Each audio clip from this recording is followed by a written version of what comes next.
Next up, we have Michael Bennett talking about energy efficient Ethernet. Michael.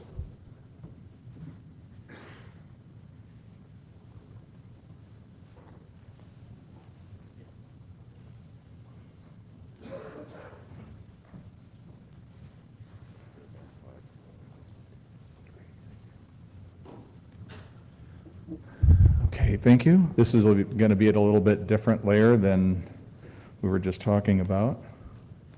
I'm going to talk about, sort of frame the discussion about why you would have network energy or interest in even network energy efficiency, and then also explain a little bit about energy efficient Ethernet, define it, talk about background, how it works, what the trade-offs are, and so forth.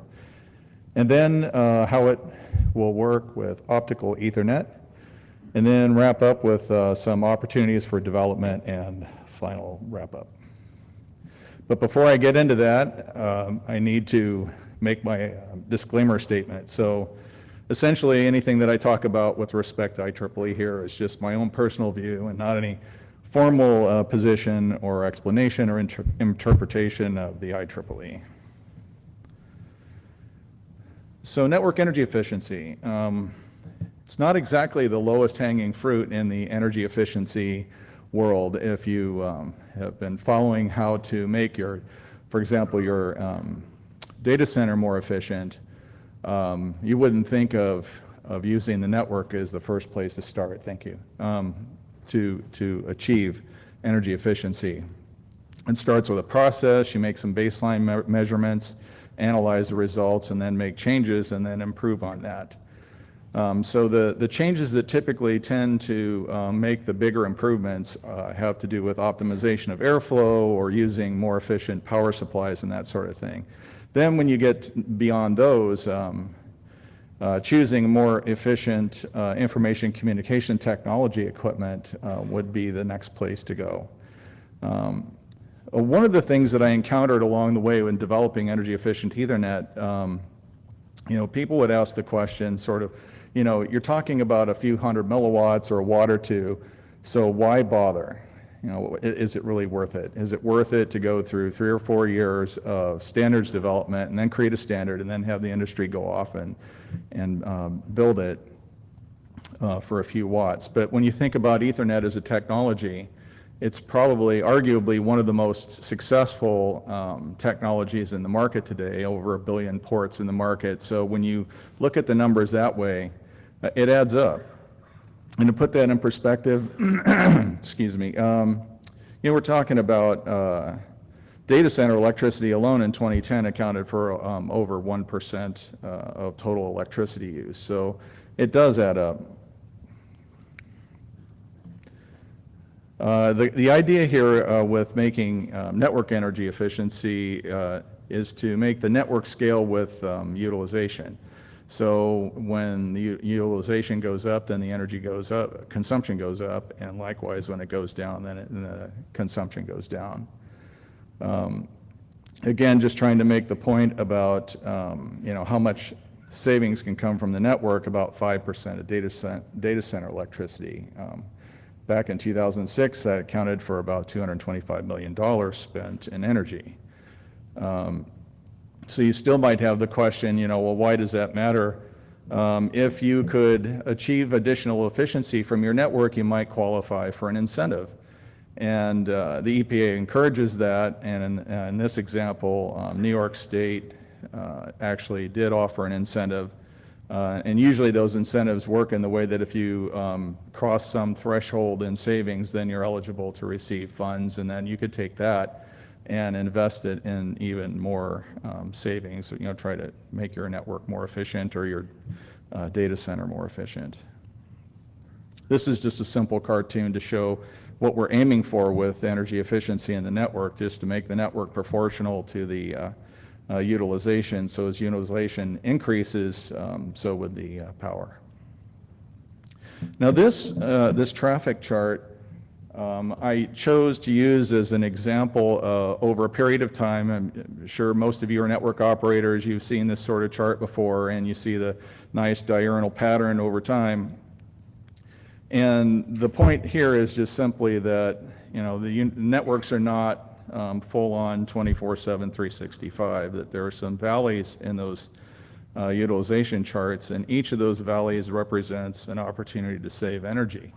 So even in this particular case, it's Akamai data set, high transaction rate network, that there were valleys there, and each of those is an opportunity to save energy.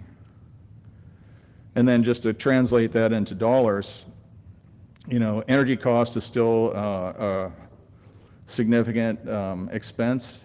Again, in data centers, I'll just point out the bottom line, or the biggest number here, which is, again, this is from 2006, but the entire United States spent about $4.5 billion in data center energy costs. So it does add up. Now, getting into Ethernet, you might wonder, well, so how much can I save from a network interface?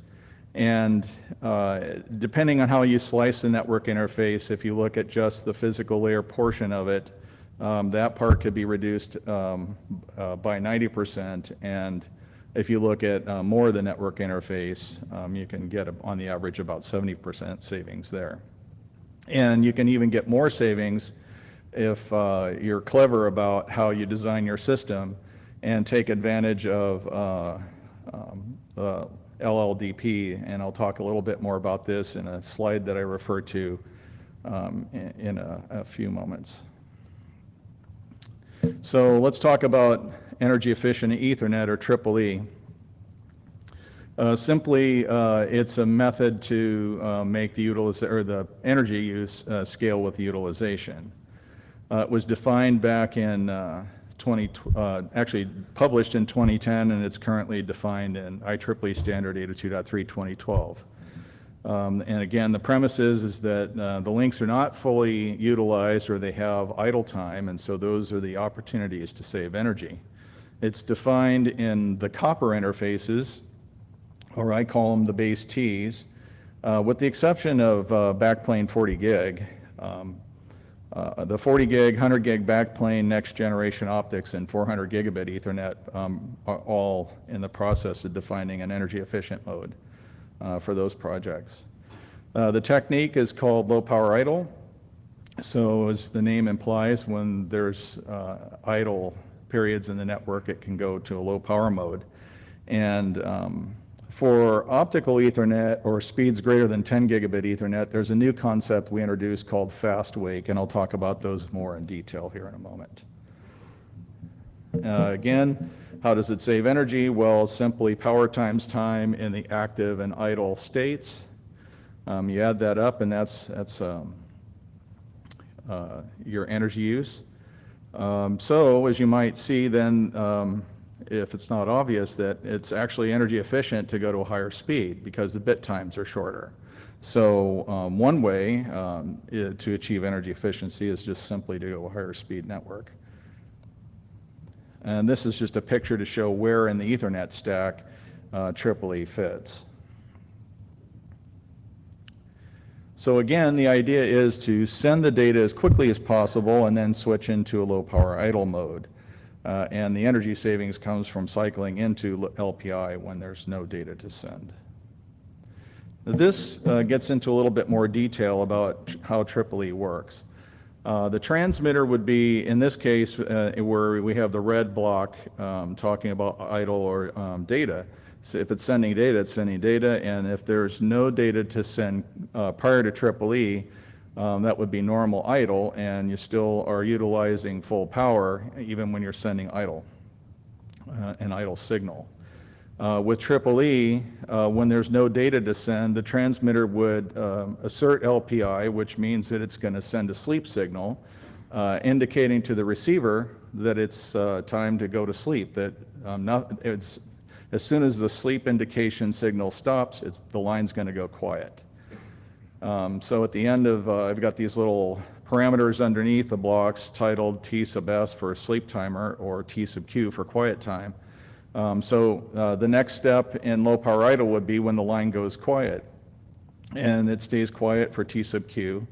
And then when that timer expires, a refresh signal is sent to the receiver just to allow it to maintain coefficients and be able to come back up to the active state as quickly as possible. And it continues through that cycle until there's something to send. And then when the transmitter determines there's something to send, it will send an alert and a wake signal. And the combination of those two times is represented by T sub W phi, so TW phi. And then there's an option to extend that time by sending an idle signal, and then it goes on into the active state again.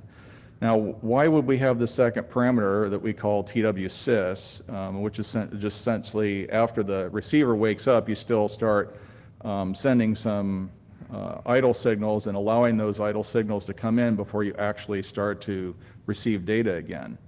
Well, if you can accept the additional time to wake up, that creates an opportunity to allow the system designers to shut other parts of the system off, but then take that additional time to wake everything back up again. So it enables people who want to design systems that are more efficient to do so. Now, the trade-off here is that it takes a little bit more time to wake up. You may wonder what these wake-up times look like, and I've included a few here to give you sort of an example, starting with the worst case, which is the 100 base TX, which is in the order of 30 microseconds to wake up, and then in the example 10G base T, about 8 microseconds to wake up. And they're actually even faster with the faster interfaces. The other thing here is, so with the link partners, again, remembering that these are defined for twisted pair interfaces, the link partners will negotiate and advertise EEE capabilities during auto negotiation. Once the link is up, you can still communicate using LLDP to notify the link partner of the parameter changes. So if you started up and went with, for example, the minimum wake-up time, the TW phi parameter, and then later determined that you wanted to go into a more efficient mode, you could actually change the parameter in the local system, would send an LLDP frame to the other side, and then actually increase the amount of time it takes to wake up. So you can control a system while the link is up. Now, getting a little bit more, this picture was actually the one that I was referring to earlier, and just sort of digging into systems energy savings level a little bit more. This diagram is meant to show an example of how one might go about getting some additional power savings by shutting off parts of the system when multiple interfaces are in low power idle, for example. So in this picture, the green parts indicate like the phis are all perhaps, they're certainly capable of entering into low power idle. And when enough of them are in low power idle, then you could actually go in and shut off other parts of the system. And the whole point of this slide is this is just sort of meant as an example for system designers to go off and figure out ways to design the system so that you could get even more energy savings. Now the trade-off, if it isn't obvious, is latency. It takes a little bit of time to wake up the receiver. So as energy use decreases, latency increases. And there will be some cases where you may not be willing to accept this increase in latency. The one case that I pull out that's obvious here is what I call the latency arms race in the financial network sector, where they're not willing to tolerate any additional latency and are willing to spend lots of money to achieve minimum latency. So it's likely that EEE is not a feature that they would be considering for their networks. On the other hand, when we look at how much latency is increased by EEE, we're talking about single-digit microseconds for a 10 gigabit network, and in the order of hundreds of nanoseconds or even less with this new concept we're talking about with fast wake. So EEE for optical networks. It's currently being specified for 40 and gig backplane and optical the next generation optical 100 gig, or yeah, optical 100 gig. So, cycling into low power idle, it could be problematic for a laser transmitter. So, one way that we thought about to work around that is to come up with this concept of fast wake. Deep sleep, we call it deep sleep in the standard, but essentially that's the same EEE that we've been talking about all along. So the current proposal, and I call it a proposal because the standards are not quite done yet. Some of them are further along, and it's likely they'll complete this way, but can't guarantee anything. You signal the low power idle, you send this low power idle signal without shutting off the transmitter. So then the receiver can take that signal and still realize that the transmitter has no data to send. It's not going to shut off its transmitter. It may shut off other parts of the system that it can. Then the receiver can respond to that accordingly. One thing that was noted in the development of FastWake is that if this kind of interface were to connect to a network that has an optical transport network on the other end of it, that it'd have to be carefully done because there'd have to be some additional mapping between the Ethernet and OTN framing. The upside is that it makes this fast wake concept fairly simple because you don't have all those timers we had a moment ago when we were talking about shutting off a network interface, powering down the transmitter. So going back to the picture, it might look like as simple as going between the active idle mode to sending the LPI signal by itself and then back to active idle again, but that means that the systems designers have to do something with that signal in order to achieve the energy efficiency.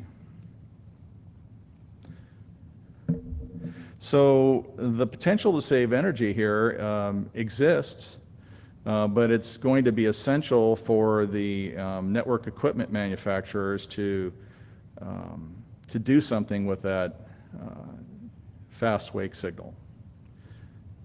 So I think it's crucial that that's going to have to be done. Otherwise, you just basically, you may save a little bit of energy, but not even as much as you would with the traditional EEE. When will this be available? So the next generation, what we're calling next generation 100 gig optics standard is currently scheduled to be completed in 2015. So these tools will become available. That's the first case where this fast wake will actually be available. And so the tools are being created now. Again, it's up to the manufacturers to make them useful for us. And it's, I think, really important that end users are asking the network equipment manufacturers to provide these tools so that we can take advantage of them. Just in terms of opportunities for development, again, this was, I'm not going to read these all off to you, but I just wanted to give you a sense of what's being developed in IEEE for Ethernet and where EEE is showing up or will show up. There's, interestingly, Ethernet's getting into the automotive field, so sometime in the next 5 to 10 years, there will be an Ethernet network running in your car. It will have some form of EEE in it. And then again, next generation 100 gig optical Ethernet's coming down the pike next year. Likewise, I think 40 and 100 gig backplane will finish late this year or maybe early next year. 40G base T, I think, is a few years out, a couple, 3 years out. And then my favorite 802.3 BS, which is not a typo, that's really what they called it, 400 gigabit Ethernet, which just started and went into task force mode earlier this year. So fast wake is either being specified or will be specified in some of these projects. And again, it's really important if you care about energy efficiency for the equipment that you're going to be putting in your networks. It's important to talk to your equipment manufacturers and ask for the feature. But in addition to that, in the 400 gig project, for example, we're going back to take a look at how EEE works and ask questions like, can it be improved, or You know, is there a better way to do this, or should we just continue to use what we have been? One thing that's being considered, since this is a new speed and new PHY project, is considering shutting down lanes to save energy. This introduces an interesting idea, but because in the example that I give here, if you have a 4x100 lane design and you decide that you're only going to have 200 gigabits per second worth of connectivity, could you shut down a couple of lanes? But it's going to be interesting. You could shut down the lanes, but how does that look to the rest of your network? And that's an open question. How do we do that? Do we continue to make it look like a 400 gig interface, but you only have 200 gigs available? You know, it's to be determined if that even happens. One thing that I thought was really interesting at the last plenary meeting, or interim meeting rather, that Joel Gorgon had presented. For his presentation was titled 400 Gig Electrical Interface Thoughts. Joel's, I believe, a distinguished engineer at Cisco and a backplane expert. And he had been talking about a number of different ideas that he had for the next generation electrical interface. But what I thought was interesting is he said that if they keep designing systems the way they have been, that the next generation systems would approach 100 kilowatts a rack. And that's just not sustainable. You know, we can't do that. I know that not too long ago when I worked for ESNet that we were facing the same problems at a lower order of magnitude, where we're looking at next generation systems and bumping up against power constraints there. So it's a problem that really does need to be solved.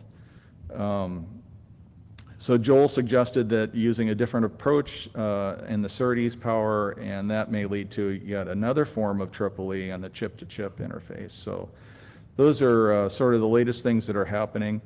So again, EEE will actually improve energy efficiency of internet information ICT. I'm tripping over that one. The amount of energy that can be saved by EEE depends on the amount of time that the network is not utilized. So, but the goal here again is to make the network energy proportional, so that if you do have useful work to be done by the network, then the energy use goes up. That's okay. You're actually using the network, but we shouldn't be burning power unnecessarily during periods of idle time. Again, the trade-off here is going to be with latency. We're talking about really in the order of single-digit microseconds or less for modern networks. And again, EEE is coming for optical networks in 2015. There's possible improvements that'll be coming with 400 gigabit Ethernet, but it's fairly new, so it's yet to be seen. Overall, though, I think things are good for EEE, but I think it's important, my sort of takeaway here is that, again, if you care about energy efficiency for your network equipment, then you really do need to talk to your network equipment manufacturers to make it happen. And that's it, so I'll take any questions.